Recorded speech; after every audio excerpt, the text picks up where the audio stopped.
Olá, pessoal. Na nossa quinta aula, nós vamos trabalhar com o conceito de lançamento vertical e queda livre, tá? Então, é um pouco similar com os conceitos que nós já estudamos anteriormente, algumas formulações são até bem similares, né? Mas a gente tem algumas influências, né? Toda vez que a gente trabalha com lançamentos verticais e queda livre, tá? Então, a gente vai estudar esse tipo de movimento. Então, a gente vai começar aqui falando um pouquinho, ó. Se soltarmos ao mesmo tempo e da mesma altura duas esferas de chumbo, uma pesando 1 quilo e outra 2 quilos, qual delas chegará primeiro ao solo, né? É o primeiro questionamento que a gente faz quando a gente analisa esse tipo de condição, né? Será que por uma ser mais pesada que a outra, chega mais rápido ao solo? Qual que é essa influência? Realmente tem influência? Né? Os antigos gregos acreditavam que, quanto maior fosse a massa de um corpo, menos tempo ele gastaria na queda. Será que os gregos realmente estavam certos em relação a isso, né? E aí a gente tem o famoso físico, né, Galileu Galilei, que é italiano, que ele realizou uma série de experiências onde ele, no século XVII, ele desmentiu essa crença dos gregos, né? Que dizia que, segundo os gregos, né, quanto mais pesado, menos tempo ele levaria para chegar ao ponto de contato.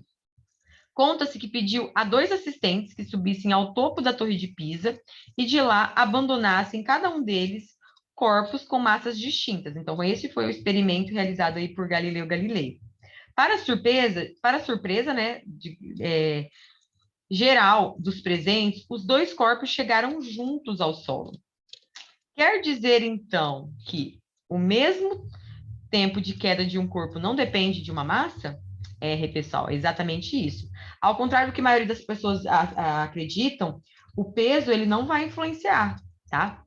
Ele não é o maior influenciador aí.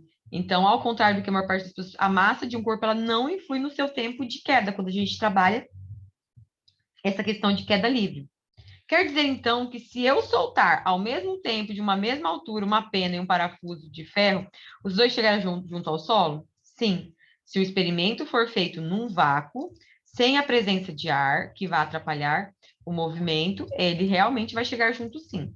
O que acontece é que se a gente pegar, por exemplo, uma pena e um parafuso, a pena ela vai ter muita influência do vento por ser um elemento muito leve, tá? Então, esse experimento, ele obrigatoriamente precisa ser realizado no vácuo, onde a gente não tem essa presença de ar que vá proporcionar alguns tipos de interferências no experimento, tá? Você mesmo pode verificar esse fato. Solte uma bola de papel e, ao mesmo tempo, uma borracha. A resistência do ar fará com que a folha chegue depois da borracha. Logo, amasse a folha de papel e solte-a junto com a borracha. Elas vão chegar praticamente juntas. Então, quando a gente analisa a pena e o parafuso, a pena ela tem uma área de contato muito maior. E aí o ar vai influenciar esse processo de queda. Então, se eu pegar uma folha de papel aberta e uma borracha, a folha de papel vai demorar mais tempo para chegar, por conta que ela tem uma maior área de contato. Quando nós amassamos ela e reduzimos essa questão de volume, ambas vão conseguir chegar ao mesmo tempo, tá? O movimento de queda livre, ele corresponde ao movimento de um corpo abandonado da superfície da Terra numa velocidade inicial igual a zero. Já no lançamento vertical, deveremos imprimir o corpo de uma certa velocidade inicial, tá? Em ambos os casos, queda livre ou lançamento vertical, estaremos sempre tratando de movimentos que se dão com uma aceleração constante, né? Então, quando a gente faz uma queda livre ou um lançamento vertical, nós sempre vamos levar em consideração a aceleração da gravidade, tá? Nesse caso, o valor da aceleração da gravidade ele é de 9,8 metros por segundo. É o valor que a gente vai estar adotando, porque vai haver uma influência, tanto quando você faz um lançamento vertical, quanto você faz um lançamento em queda livre. Então, a aceleração da gravidade, ela tem bastante influência, tá? O movimento de queda livre, como que ele é caracterizado? Ele é sempre por quando você abandona um corpo, né, numa determinada altura. Então, quando você solta esse corpo, ele vai ter uma velocidade inicial, que é igual a zero, e ele vai tocar no chão com uma velocidade, com uma outra determinada velocidade. E ele vai sofrer a influência da nossa aceleração da gravidade.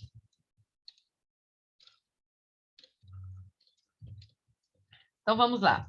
Um garoto do alto do prédio abandona uma pedra. O que eu sei a respeito? Então, quando a gente faz esse processo, a gente tem que sempre lembrar, quando é um processo de queda livre, ao soltar esse objeto, ele tem uma velocidade inicial igual a zero. Observa-se que à medida que a pedra vai caindo, sua velocidade vai aumentando. Então, para a velocidade aumentar, é necessário que exija uma aceleração no sentido para baixo.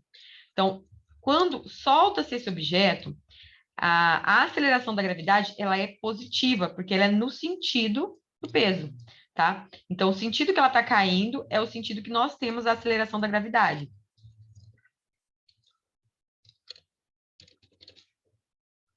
Por esse motivo é que a velocidade tende a aumentar. Se a pedra não possui motor, de onde vem essa aceleração? Então, essa aceleração, pessoal, é da própria gravidade. O fato de nós estarmos em pé ou sentados aqui na Terra é porque existe uma aceleração da gravidade que está nos mantendo aqui. Então, a gente ficaria flutuando. Então, a aceleração ela vai faz com que isso nos prenda aqui, com aquele objeto aqui. Ele está lá no alto, ele seja solto, ele caia no sentido da Terra. Então, é essa aceleração da gravidade que influencia. Por esse motivo também, quando a gente joga um objeto no sentido contrário, ele sobe, mas depois ele desce, porque a tendência dele é sempre permanecer no sentido da gravidade, tá bom? A aceleração da gravidade ela é uma grandeza vetorial, com características de 9,8 metros por segundo ao quadrado. Ela está sempre no sentido vertical e sempre a sua orientação positiva é no sentido da Terra, beleza? E o que é o lançamento vertical? O lançamento vertical ele se difere da queda livre pelo fato que a velocidade inicial ela tem que ser diferente de zero.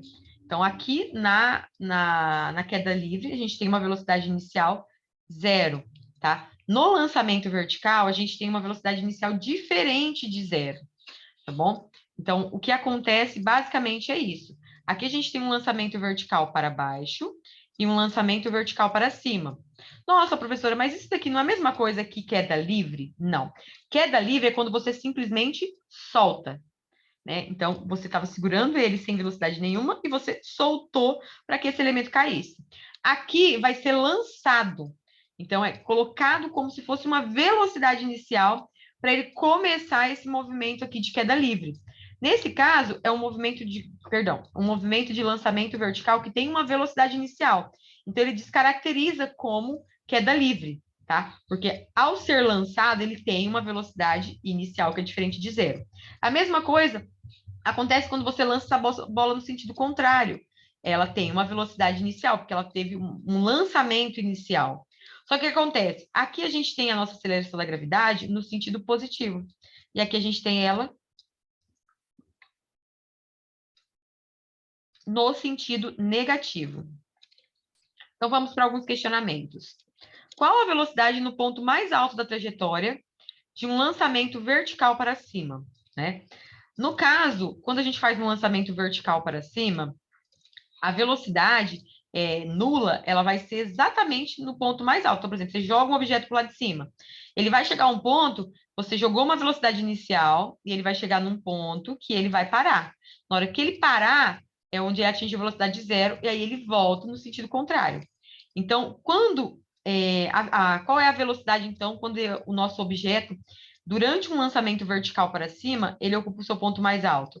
É quando a sua velocidade é zero, tá? Qual o tipo de movimento na subida? Então, quando a gente força um objeto, ele tem um movimento retardado durante esse lançamento para cima, tá?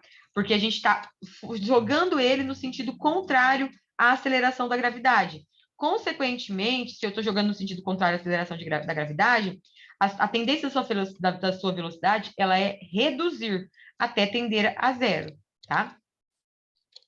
E qual o tipo de movimento na descida? A descida vai ser aquele processo, né? Eu peguei esse objeto, eu joguei ele até o mais alto e ele foi reduzindo a velocidade até parar, que é onde ele obtém a velocidade zero. Depois ele vai voltar. Quando ele começar a cair de novo, então ele vai sair do zero e ele vai tender numa velocidade até chegar no chão novamente, tá? Então, o módulo da aceleração da gravidade, ele varia com a altitude local onde ele está sendo medida, mas a gente sempre vai usar um valor constante. Então, é claro que a aceleração da gravidade, ela não é igual para todos os pontos, mas a gente estabelece esse valor fixo considerando condições reais de estudo, tá? A nossa gravidade, ela sempre vai ser positiva quando a gente tiver um movimento no sentido para baixo, e ela vai ser negativa quando ela tiver um movimento no sentido para cima, tá? Ou seja, contra a gravidade. Só para a gente resumir aí as equações, né, que são usadas nesse tipo de movimento, de queda livre ou de lançamento vertical, nós temos a equação horária da velocidade. Então, é basicamente a mesma equação horária que nós utilizamos anteriormente para trabalhar com o movimento retilíneo uniforme, tá? Que é a velocidade igual à velocidade inicial, mais menos a aceleração vezes o tempo. No caso aqui, a nossa aceleração substituímos por g, que é a aceleração da gravidade. Por que tem esse mais menos? Porque dependendo do sinal, né, se a aceleração ela é positiva ou negativa, esse valor aqui ele vai mudar, tá? Por esse motivo. Aí nós temos a equação da posição, né? Essa equação é a mesma que a gente usava no movimento retilíneo uniformemente variado, tá? Aqui a diferença é que ao invés de usar o S, que é o espaço, nós usamos o H, que já que trabalhamos com queda livre ou lançamento vertical, nós trabalhamos com altura. Então, a gente tem a altura H, a altura H inicial, a velocidade inicial, o tempo, o G, que é a aceleração da gravidade, que no caso aqui sempre vai ser 9,8, tá? O que vai influenciar é se ela é positiva ou negativa, dependendo do sentido. A equação de Torricelli também vai ser a mesma, tá? A única diferença é que a gente vai alterar a gravidade, né? A aceleração que nós usávamos anteriormente pela aceleração da gravidade, que é o G, e a variação de espaço nossa aqui vai ser o ΔH, porque agora a gente tem uma variação de espaço na vertical, beleza? Para fazer todo o cálculo de tempo de subida, a gente sempre vai pegar a velocidade inicial e multiplicar pelo G. Então, a gente está fazendo um lançamento acima, né? Eu quero saber qual que vai ser esse tempo até ele subir. Então, a gente pega a velocidade inicial, que como ele tem uma tendência a subir até parar, então a gente tem uma velocidade inicial máxima, né? Quando a gente está lançando para cima. Divide pela gravidade, a gente tem o tempo que ele vai gastar para subir até tender uma velocidade igual a zero. E a altura máxima? Para cálculo de altura máxima, a altura máxima vai ser dada pela velocidade inicial ao quadrado, dividido por 2 vezes a aceleração da gravidade. E, por último, aí de formulação, nós temos o tempo de queda livre. O tempo de queda livre vai ser dado por raiz de 2 vezes a altura, né, de onde foi lançado esse objeto, dividido pela gravidade. Então, aqui a gente tem o cálculo de tempo de subida, perdão, e o cálculo de tempo de queda. Então, o tempo de queda ele vai ser influenciado. Percebam que não existe peso aqui, né? A gente só tem uma altura e a gravidade. Então, a raiz de 2 vezes a altura pela gravidade é o tempo de queda do nosso objeto, beleza?